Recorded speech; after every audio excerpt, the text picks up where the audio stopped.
இன்னொரு தம்பியும் உண்டு. அவர் திருமணம் செய்து கொண்டு மாற்றாம் தாய் வந்த உடனே இந்த 2 பேரையும் பள்ளிக்கூடம் போவதை நிறுத்திவிட்டு வீட்டு வேலைகளை செய்ய வைத்தார்கள். தண்ணி எடுக்க வேண்டும், வீட்டை பெருக்க வேண்டும், சுத்தம் பண்ண வேண்டும், வீட்டு வேலைகளை செய்ய வேண்டும்.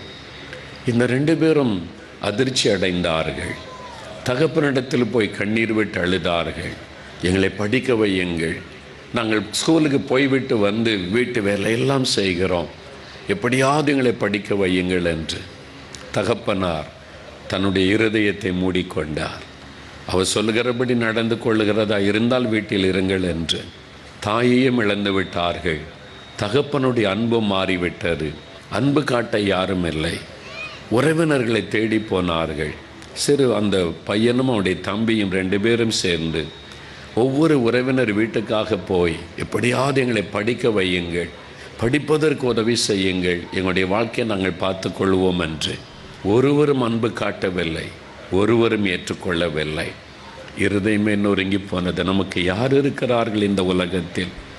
எப்படியாவது பிழைக்க வேண்டும் என்று 2 பேரும் போய் சென்னை மவுண்ட் ரோட்டில் ஒரு ஹோட்டலில் சர்வராக சேர்ந்தார்கள். சர்வராக வேலை செய்து பிழைப்பு நடத்தும்படிக்கு அங்கே கஷ்டப்பட்டு அவங்க வேலை செய்து கொண்டிருந்த சமயம் அவனுடைய தம்பி வியாதிப்பட்டு விட்டான்.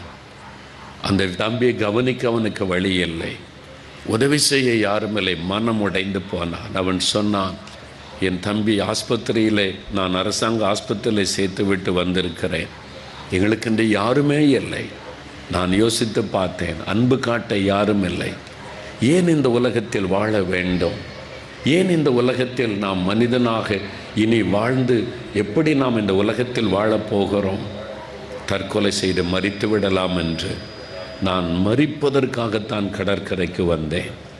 கடலிலே விழுந்து சாக வேண்டும் என்று தான் நான் வந்தேன் என்று அந்த வாலிபன் சொன்னான். ஜனங்களெல்லாம் அதிக பேர் இருந்ததுனால மக்களெல்லாம் போகட்டும், கொஞ்சம் இருட்டாகட்டும், இந்த வெளிச்சமெல்லாம் மறைந்து இருள் சூழட்டும், கடலில் விழுந்து செத்து விடலாம் என்று அந்த கடற்கரையில் அங்குமிங்கு நான் நடந்து கொண்டிருந்தேன். அப்பொழுதுதான் உங்களுடைய பிரசங்கத்தை நான் கேட்டேன். என்ன பாடல் பாடுகிறார்கள் என்று வந்து நீங்கள் சொன்ன அந்த செய்தியை நான் கேட்டேன். இந்த இயேசு நேசிக்கிறான்னு சொன்னீங்களே, என்ன கூட அவர் நேசிக்கிறாரா என்று கேட்டான். நான் ஒரு பிராமண குடும்பத்தை சார்ந்தவன், என்னை கூட இயேசு நேசிக்கிறாரா என்று கேட்டான். அவனுடைய உள்ளம் அன்புக்காக ஏங்கி கொண்டிருந்தார். நான் இயேசுவின் அன்பை அவனுக்கு சொல்ல ஆரம்பித்தேன். அவர் மனிதர்கள் மீது வைத்த அன்பு எத்தனை பெரிது, அவர் எவ்வளவாய் உன்னை நேசிக்கிறார் என்று அந்த ஆண்டவருடைய அன்பை சொல்ல சொல்ல அவன் கண்களின் கண்ணீர் வடிய ஆரம்பித்தார். வெகு நேரம் கேட்டுக்கொண்டிருந்தான். இந்த இயேசு எனக்கு வேணும், அவர் எப்படி சொந்தமாக்குவது என்று கேட்டான். அவர் உள்ளத்தில் வாசம் பண்ணுகிற ஒரு தெய்வம். அவரை தேடி எங்கே போக வேண்டிய அவசியம் இல்லை. இயேசுவே என் உள்ளத்தில் வாரும் அப்படின்னு கூப்பிட்டு அவனுடைய உள்ளத்தில் வருவார். உனக்குள் அவர் வருவார். உன்னோடு அவர் இருப்பதை உணரலாம். அவருடைய அன்பு உன்னை தேற்றும் என்று சொன்னபோது என்னோடு கூட முழங்கால் படியிட்டு, இயேசுவே என் பாவங்களை மன்னியும், என் உள்ளத்தில் வாரும் என்று அவரை ஏற்றுக்கொண்டான். ஒரு பெரிய சந்தோஷம் அவனுக்குள்ளே. 2 நாட்கள் கழிந்தது. அவன் வேலை செய்கிற இடத்தில் மவுண்ட் ரோட்டில் இருக்கிற ஒரு ஹோட்டலில் வேலை செய்து கொண்டிருந்தான். அவனுக்கு ஒரு புதிய ஏற்பாட்டை கொடுக்கலாம் என்று நான் போனேன். போனபோது அவனை வேலையில் இருந்ததை கவனித்தேன். என்னை கண்டவுடனே சந்தோஷமாய் வரவேற்றான். எப்படி இருக்கிறீங்க தம்பி என்று கேட்டேன். அவன் ஒரு வார்த்தை சொன்னான், 2 நாட்களுக்கு முன்பாக வரைக்கும் இந்த உலகத்தில் வாழ எனக்கு விருப்பம் இல்லை. ஏன் வாழ வேண்டும்? மரித்து விடலாம் என்று தான் இருந்தேன். ஆனால் இன்று நான் வாழ விரும்புகிறேன். என் உள்ளம் வாழ விரும்புகிறது. காரணம், என்னை நேசிக்கிற ஒரு தெய்வத்தை நான் அறிந்து கொண்டேன். என் மேல் அன்புள்ள ஒருவரை நான் அறிந்து கொண்டேன். என் மீது பாசம் வைத்திருக்கிற ஒரு தகப்பனை நான் அறிந்து கொண்டேன். அந்த சந்தோஷம் என் உள்ளத்தில் எதிர்காலத்தை குறித்த ஒரு நம்பிக்கை எனக்கு கொடுத்திருக்கிறது என்று மகிழ்ச்சியோடு கூட அவன் கூறினான். இயேசுவின் அன்பு அவனுடைய உள்ளத்தில் ஒரு புதிய நம்பிக்கையை கொண்டு வந்தார். இயேசுவனுடைய அன்பு சாகப்போன அவனுக்குள்ளே ஒரு புதிய வாழ்க்கையை கொண்டு வந்தார். இயேசு வந்தது அதற்காகத்தான். நம்பிக்கை இழந்து நிற்கிற மனிதருடைய வாழ்க்கையில் ஒரு புதிய நம்பிக்கை கொடுப்பதற்காக, அன்புக்காக ஏங்கிக் கொண்டிருக்கிற மக்களுக்கு தன்னுடைய அன்பை விளங்க பண்ணுவதற்காக இயேசு இந்த உலகத்தில் வந்தார். 1 யோவான் 4 வசனம் 16 வசனங்கள் சொல்லுகிறது, தேவன் அன்பாகவே இருக்கிறார். அவருடைய சுபாவமே அன்புதான். அவர் அன்பாகவே இருக்கிறார். அவர் மனிதர்களை நேசிக்கிற ஒரு தெய்வம். எனக்கு அன்பானவர்களே, அவர் உங்கள் மேலே வைத்த அன்பின் நிமித்தமாகத்தான் இன்றைக்கு இந்த கூட்டத்திற்கு உங்களை அழைத்து வந்திருக்கிறார். அவருடைய அன்பு எப்படிப்பட்டது என்பதை நம்ம தியானிக்க நம்முடைய உள்ளம் ஆச்சரியப்படும். தேவன் அன்பாகவே இருக்கிறவர். அந்த அன்பை நமக்கு வெளிப்படுத்துவதற்காக, மனிதர்களாகிய நமக்கு அந்த அன்பை வெளிப்படுத்துவதற்காக, காணக்கூடாத அந்த தேவன், ஒளியாயிருக்கிற அந்த தேவன் இந்த உலகத்தில் மனிதனாக இறங்கி வந்தார் என்று வேதம் சொல்லுகிறது. அன்பை வெளிப்படுத்துவதற்காகவே அவர் இந்த உலகத்தில் வந்தார். 1 தீமோத்தேயு 3:16 வாசித்து பார்க்கும் பொழுது, தேவன் மாம்சத்தில் வெளிப்பட்டார். அன்பாயிருந்த அந்த தேவன் மனிதர்கள் மீது வைத்த அன்பின் நிமித்தம் ஒரு மனிதனாக வெளிப்பட்டார். காணக்கூடாத தேவன் நம்மை போல ஒரு மனிதனாக வெளிப்பட்டார். ஆகவே தான் கொலோசியர் 1:15 வசனம் சொல்லுகிறது, இயேசு கிறிஸ்து அதரிசனமான தேவனுடைய தற்சுரூபம். He is the image of the invisible God. காணக்கூடாத அந்த இறைவன் மனிதனாக இயேசு என்ற பெயரில் நம்மத்தில் இறங்கி வந்தார், தன்னுடைய அன்பை வெளிப்படுத்துவதற்காக. ஆகவேதான் 1 யோவான் 4 வசனத்தை வாசிக்கும் போது, இயேசு இந்த உலகத்தில் அவதரித்ததை குறித்து வசனம் சொல்லுகிறது, அன்பு வெளிப்பட்டது. இயேசு இந்த உலகத்தில் பிறந்ததின் மூலம் தேவனுடைய அன்பு இந்த உலகத்தில் வெளிப்பட்டது. அன்பாக தேவன் இந்த உலகத்தில் வெளிப்பட்டார் என்று வசனம் சொல்லுகிறது. இயேசுனுடைய அன்பு எப்படிப்பட்டது? அந்த அன்பை அவர் எப்படி வெளிப்படுத்தினார்? வேதத்தை நீங்கள் வாசிக்கும் போது 3.5 ஆண்டு காலம் இயேசு செய்த ஊழியத்தை நாம் 4 சுவிசேஷங்களில் வாசிக்கிறோம். ஜனங்கள் மத்தியில் ஒரு மனிதனாய் உலாவி தன்னுடைய அன்பை எப்படி வெளிப்படுத்தினார் என்பதை வேதம் சொல்லுகிறது. முதலாவது மார்க் 10:13 முதல் 16 வசனம் வரை வாசித்து பாருங்கள். சிறு பிள்ளைகளையும் நேசிக்கிற ஒரு ஆண்டவர் இயேசு. சிறு பிள்ளைகளை தாய்மார்கள் இயேசுவண்டை கொண்டு வந்தார்கள். இயேசு அந்த குழந்தைகளை ஆசீர்வதிக்கட்டும் என்று கொண்டு வந்தபோது சீஷர்கள் தாய்மார்களை அதட்டினார்கள். இயேசுவை தொந்தரவு பண்ணாதிருங்கள், சிறு குழந்தைகள் தொந்தரவு பண்ணும், இயேசுவண்டை குழந்தைகளை கொண்டு போக அனுமதிக்க முடியாது என்று. இயேசு அதை பார்த்த பொழுது மிகவும் வருத்தம் அடைந்தார். ஆண்டவர் தன் சீஷர்களை பார்த்து சொன்னார், சிறு குழந்தைகள் என்னிடத்தில் வரட்டும், அதை தடை பண்ணாதிருங்கள், குழந்தைகள் என்னிடத்தில் வரட்டும் என்று வேதம் சொல்லுகிறது. இயேசு குழந்தைகளை அணைத்து கொண்டு அவர்கள் மீது கரம் வைத்து அவர்களை ஆசீர்வதித்தார். காரணம், சிறு குழந்தைகளை நேசிக்கிற ஒரு தெய்வம் இயேசு. சிறு குழந்தைகளை அணைத்து கொண்டு கரம் வைத்து ஆசீர்வதிக்கிற ஒரு தெய்வம் இயேசு கிறிஸ்து. உங்களுடைய குழந்தைகள் வியாதிப்பட்டு பலவீனப்பட்டு ஏதோ ஒரு விதத்திலே பாதிக்கப்பட்டு கலங்கி வந்திருக்கலாம். உங்களுடைய குழந்தைகளை அணைத்து கொள்ளுகிறவர், அந்த குழந்தைகள் மீது கரம் வைத்து ஆசீர்வதிக்கிறவர் இயேசு.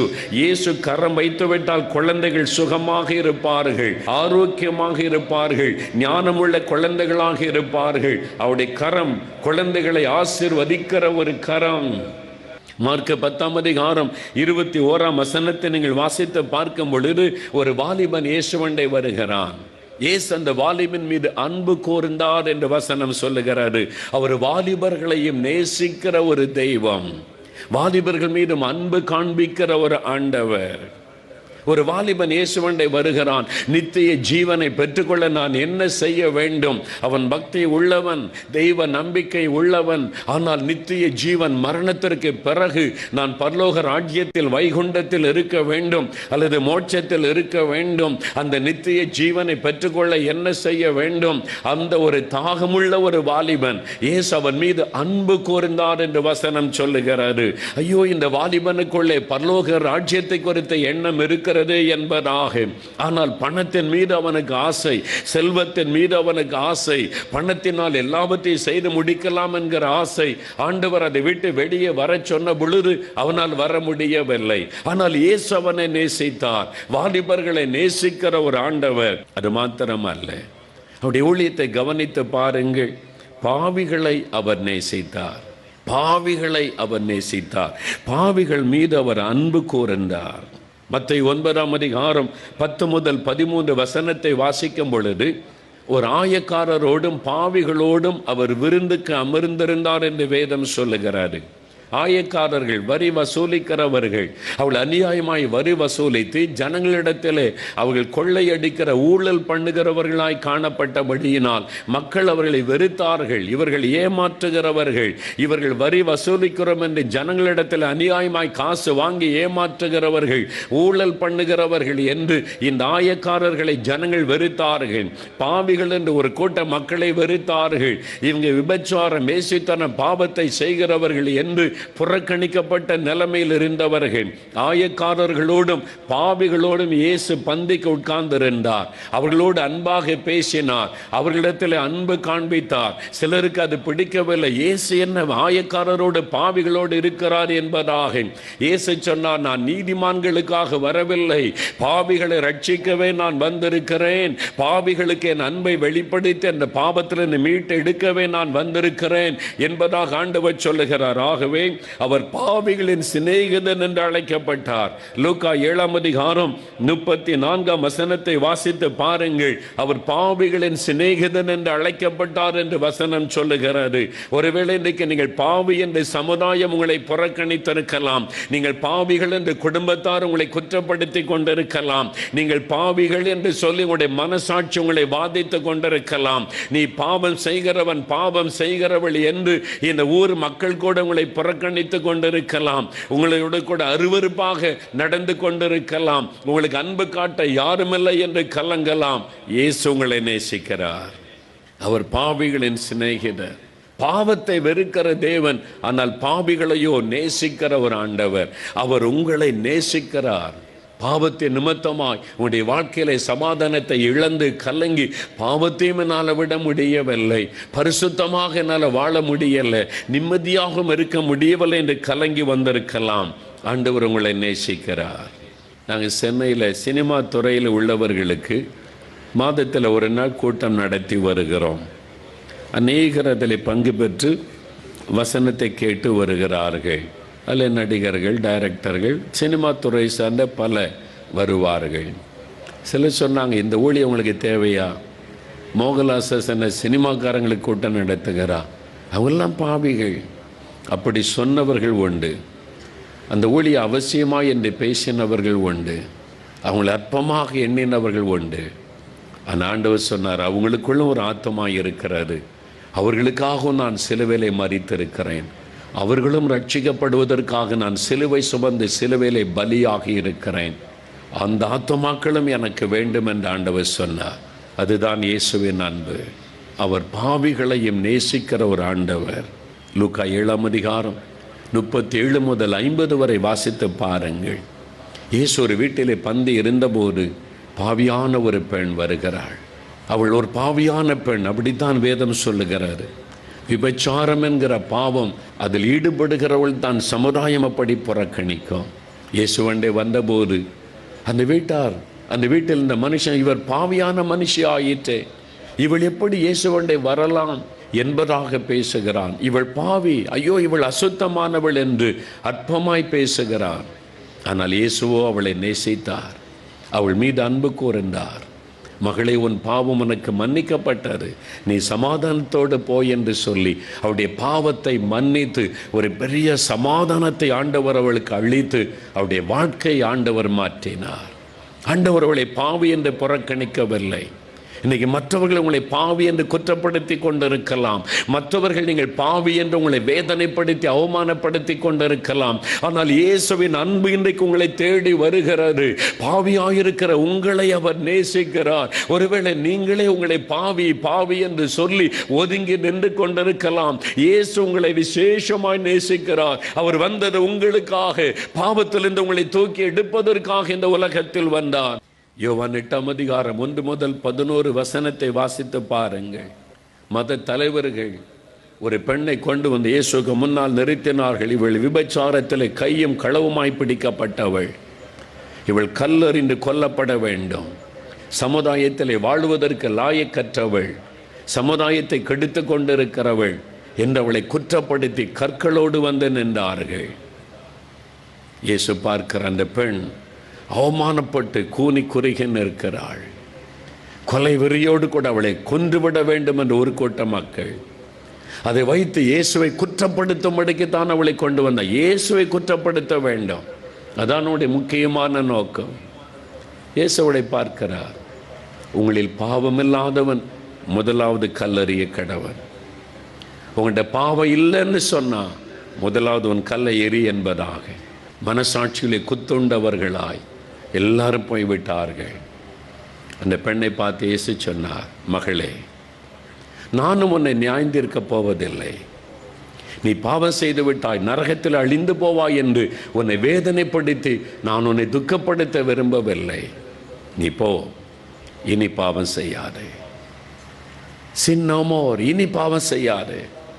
இதுவரை இந்த பாவத்தில் வாழ்ந்தது போதும், நீ இந்த வேதனையில் வாழ்ந்தது போதும், இனி பாவம் செய்யாதே. இயேசுவுடைய அன்பு அவருடைய உள்ளத்தை மாற்றினர். யாவரும் ஜெபம் பண்ணுவதற்காக எழுந்து நிற்போம். வேகமாய் நாம் ஜெபிக்க போகிறோம். ஆண்டவருடைய அன்பு உங்களுக்கு அற்புதங்களை செய்ய போகிறது. ஜெபத்தோடு எழுந்து நில்லுங்கள். அப்படியே கண்களை மூடி கல்வாரி சிலுவையில் தன்னை பலியாய் கொடுத்த அந்த இயேசுவை பாருங்கள். சிலுவையில் ரத்தம் வடிய வடிய தொங்கிக் கொண்டிருக்கிற அந்த இயேசுவை பாருங்கள். அவர் சொல்லுகிறார், இவ்வளவாய் நான் உன்னை நேசித்தேனே மகனே, இவ்வளவாய் நான் உன்னை நேசித்தேனே மகளே, நீ என்னை வெறுத்தாலும் நான் உன்னை நேசிக்கிறேன். நீ என்னை மறந்துவிட்டு போனாலும் நான் உன்னை நேசிக்கிறேன். நீ என்னை கேவலமாய் பேசினாலும் நான் உன்னை நேசிக்கிறேன்.